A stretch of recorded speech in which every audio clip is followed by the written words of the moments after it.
Voilà.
Là, on va dire que c'est l'introduction du tarot. Donc, pour rentrer dans le tarot dans la peau. Donc, je te remercie. Merci à toi. Et bravo pour ce projet. À la grâce du tarot, de la grande roue, de la grande rota. C'est ça. Et donc, j'étais en train de justement de regarder parce qu'il y a énormément de cartes. Et justement, sur ces quartiers, justement, parce qu'on a parlé de tout le côté de comment tu es arrivé là, que tu as travaillé le symbole, mais je vois que dans ta boutique, est-ce qu'il y a l'ancien tarot de Marseille? Alors, d'habitude, oui.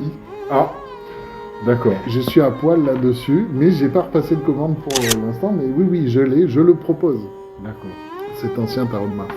Et toi, tu as commencé à lire le tarot avec quel tarot? Ah oui, c'est vrai, oui, je voyais pas où tu voulais en venir. Alors, tu sais quoi? Pendant toutes ces années, depuis l'âge de 8 ans où je vois ma mère tirer les cartes, je n'avais pas de tarot de Marseille. J'étais, pour des raisons professionnelles, sur Paris en 2010. J'ai rencontré une Marseillaise qui m'a fait venir à Marseille en 2011.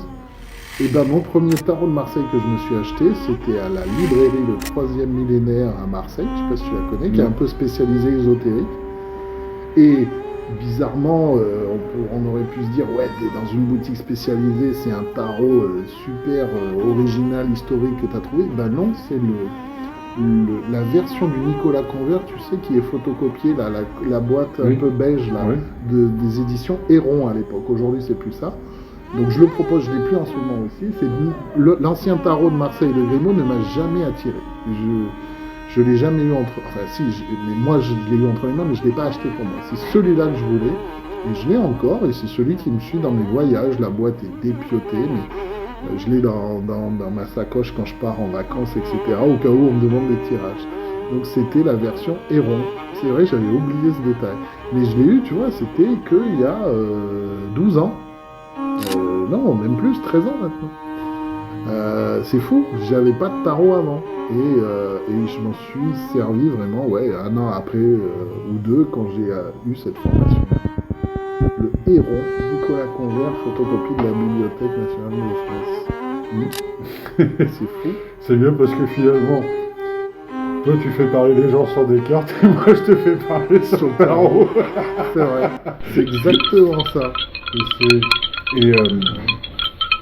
Donc là, en fait, tu proposes énormément de tarots différents. Ouais, j'aime bien justement proposer de tout, comme l'ancien tarot de Marseille, de Grimaud, hein, vraiment, il y est d'habitude, tu vois, là, il y a celui fait par Bendov, donc des classiques, on va dire, qui sont ce que j'appelle les tarots industriels, des restaurations industrielles qui permettent de démarrer dans le tarot pour la lecture, ou même pour jouer, hein. De plus en plus, j'ai des gens qui savent qu'il y a du tarot de Marseille ici, et des joueurs de tarot qui viennent de plus en plus. Donc je leur explique que c'est pas piqueur, carreau, trèfle, et ce sont les autres familles. Tu vois. C'est coup pépé et tout ça. Et comment on va faire pour se refaire? Exactement. Comment on va faire? Et comment on fait? Et je te jure que parce que j'y ai joué moi avec le tarot de Marseille, c'est vrai qu'au début, si tu parles, normalement tu parles pas au tarot, tu dois te taire, mais quand on dit coupe avec le tarot de Marseille, tu sais pas s'il faut mettre de l'atout ou de la coupe. Et une fois, on a joué avec des clients ici, donc le temps de s'habituer entre les bâtons et les épées, les familles. Compter, parce que les chiffres romains, c'est pas donné à tout le monde, tu vois, et de compter les épées, etc. Et de voir qu'il y avait Non, mais on a demandé du bâton, là, t'as mis une épée. Mais non, regarde, c'est bien une épée. Mais non, c'est courbé, etc. Donc c'est assez rigolo. Il faut deux, trois parties pour s'y mettre. Donc il peut y avoir des jeux pour jouer. On en fait ce qu'on veut après. Mais c'est vrai que j'insiste toujours, et c'est là que les gens, ça leur permet de comprendre ce que c'était. C'était des jeux de tarot. Ça s'appelle comme ça aujourd'hui. Hein. C'était vendu par 78 cartes, notamment les tarots historiques, hein, les Madoniers, les Jean-Pierre Payen, etc. C'était majoritairement utilisé comme ça, pour jouer et gagner de l'argent. C'était pas pour jouer le dimanche en divertissement. À l'époque, la vie était dure, on pariait quoi en fait. Et donc, c'est par cette voie-là, effectivement, que j'aime bien montrer ces tarots-là, les restitutions historiques d'Yves Reynaud, de Florent Giraud aussi, les artisans du tarot, les maîtres quartiers d'aujourd'hui qui font de très beaux jeux, des restitutions historiques qui sont magnifiques. Je montre aussi aux gens, et ça c'est souvent ce que j'entends, c'est «Ah, il y a plusieurs tarots de Marseille». Et je dis «Ouais, là vous voyez, il y a l'embarras du choix en fait». Beaucoup de gens pensent que le Grimaud, l'ancien tarot de Marseille, c'est la référence. Alors qu'elle est très récente. Alors que c'est l'un des plus récents, quoi. Ouais, le plus récent, il y a le Bendov, il y a le Camouin-Jodo, mais 1939, le Grimaud. Donc il y a eu de l'eau qui est passée sous les ponts entre le 1639 qu'on a découvert il y a quelques années de Philippe Vachier, qui est le plus ancien au monde aujourd'hui, quoi. Et ben ça, rien que pour ça, je suis content que dans cette boutique, on explique ça aux gens, quoi. Parce qu'il y a plein de gens encore, là, il y a 2 jours, ah bon? Une jeune femme du Maroc qui me dit, mais moi je croyais que c'était marocain ça. On joue au rami quand j'étais gamine avec des jeux comme ça. Et tu vois, il y a toutes les croyances de chacun, c'est normal. Donc ça montre que le tarot n'est pas encore assez connu, expliqué. Mais comme c'était un tarot méditerranéen, bien sûr qu'on en trouvait aussi au Maroc, certainement. Donc voilà, c'est vraiment du plus petit au plus grand, du plus ancien au plus récent, du plus restauré, du plus artistique aussi. Il y a aussi du Rider-Waite-Smith, il y a du Verse, il y a... Et tout ce qui est à côté, comme ces figurines là, de Pierre Treuil. T'as vu, tu es représenté en figurine avec Marmotte. Et ça rigole plus. Marmotte, on a une représentation. Ouais, du mat. Bon, à l'époque, c'était une représentation de l'époque. J'ai beaucoup changé depuis. Mais il a le mérite d'exister, effectivement. C'est un beau démarrage d'une collection et l'idée surtout de le créer en 3D, quoi.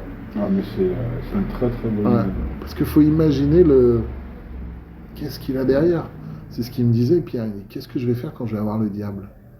Il a une queue ou pas? Et on ne sait pas. Le pendu, tu vois, où on voit des fois où est-ce qu'il a les doigts là ou comme ça, qu'est-ce qu'il fait? Est-ce qu'il nous fait pas un fuck? Est-ce qu'il nous fait un coucou? On ne sait pas. Donc il y a aussi un travail d'imagination qui va être intéressant à voir avec ces figurines. Donc voilà, il y a plein de choses, des choses qui tournent autour du tarot, parce que je suis piqué maintenant. Piqué au tarot. Piqué au tarot. Ouais. Je tiens à préciser que c'est une interview complètement spontanée qui n'était pas prévue à la base. Et alors là, complètement. Voilà, que nous sommes le soir à Marseille. Et tout à l'heure, tu as parlé justement de ce tarot qui te quitte jamais. Est-ce que c'est le même tarot qui te marque le plus? Quel est ton tarot? Alors ça a beaucoup changé au gré des éditions de Yves Reynaud aussi, puisqu'il en fait découvrir souvent. Là en ce moment, je te cache pas que le Philippe Vachier qui vient de sortir, là, je l'ai pas encore. Tu vois, je le propose aux clients, mais je l'ai pas encore acheté pour moi. Je le regarde, comme cet après-midi, là tout à l'heure, tu as vu, on était autour d'un tarot avec une cliente, on l'a regardé et il m'intrigue.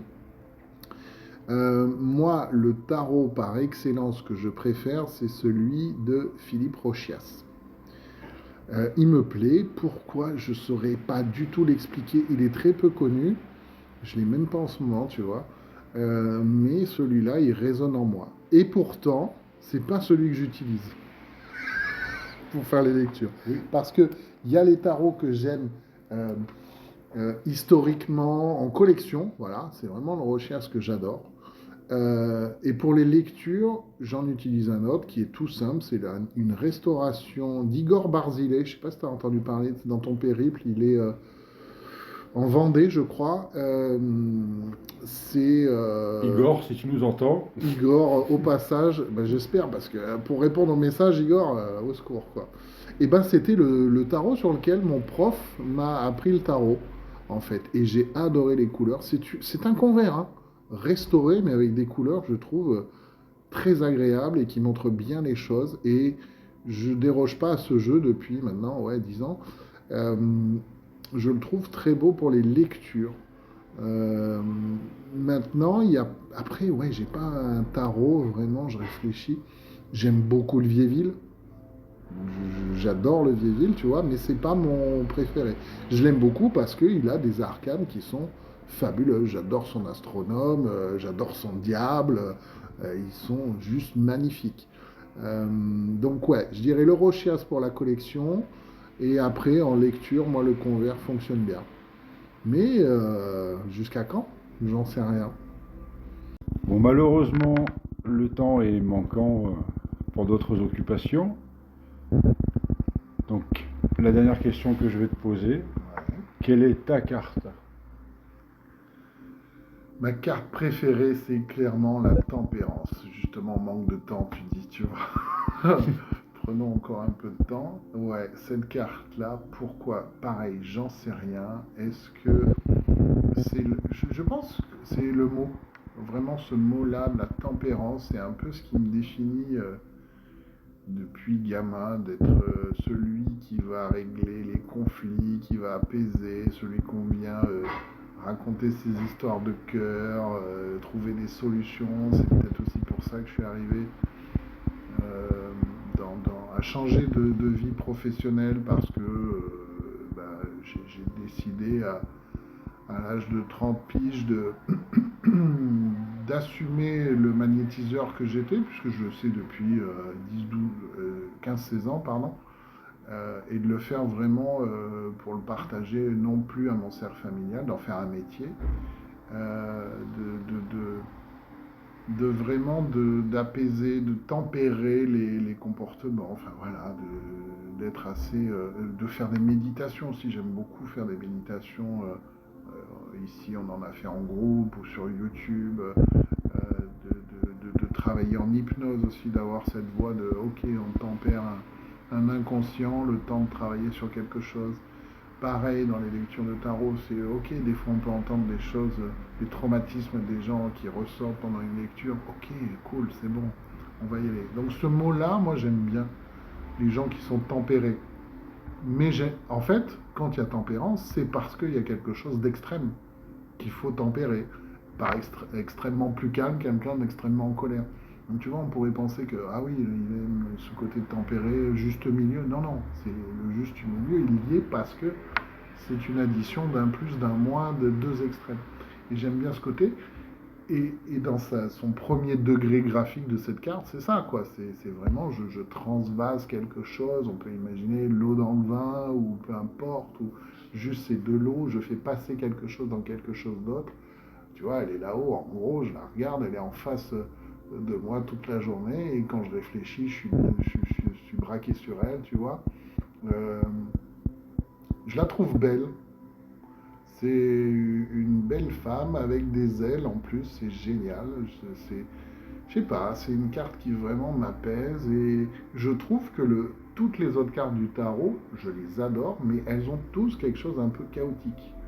Et ça peut paraître bizarre si on parle du pape qui est comme ça, qui semble statique, ou de l'ermite, mais je trouve qu'il y a du mouvement partout.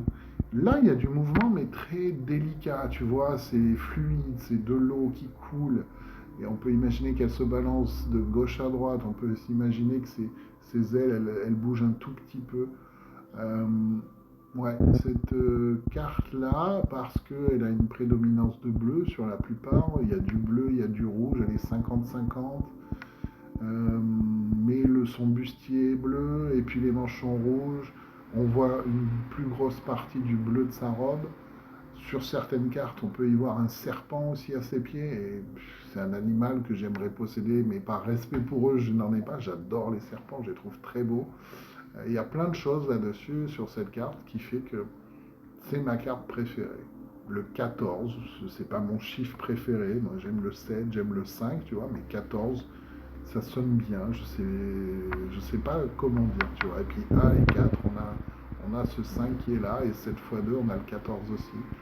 Et j'aime beaucoup aussi cette fleur sur le front, hein, une rose, un chakra, moi, qui fait du magnétisme aussi. C'est ce chakra coronal, c'est celui qui est ouvert vers la spiritualité, euh, l'ouverture d'esprit. Et puis, comme je travaille à la manière de Jodo, donc au-dessus de lui, dans l'agencement Jodo, là, tu sais, il y a la 4 au-dessus, quoi. Il y a l'empereur qui est au-dessus. C'est comme si elle avait une ouverture d'esprit sur la carte 4. Comme si dans ce chakra coronal, c'est comme s'il y avait l'empereur qui se faisait happer, qui se faisait absorber. Donc voilà, la tempérance et prendre le temps de l'errance. Je ne suis pas marseillais, je suis né en Avignon, j'ai fait pas mal le tour de France. Pas de la même manière que toi, moi c'était en voiture. Mais c'est aussi ce côté où, en sudiste, je prends le temps de l'errance, d'errer, que ce soit dans ma tête ou dans ma vie aussi, je prends le temps de faire les choses. Souvent, ça me dessert, mais je m'en fous parce que la majeure partie du temps, c'est justement là où ça paye ses fruits, quoi. Voilà pourquoi la tempérance me parle bien. Merci beaucoup Merci à toi. et à très vite. À très vite.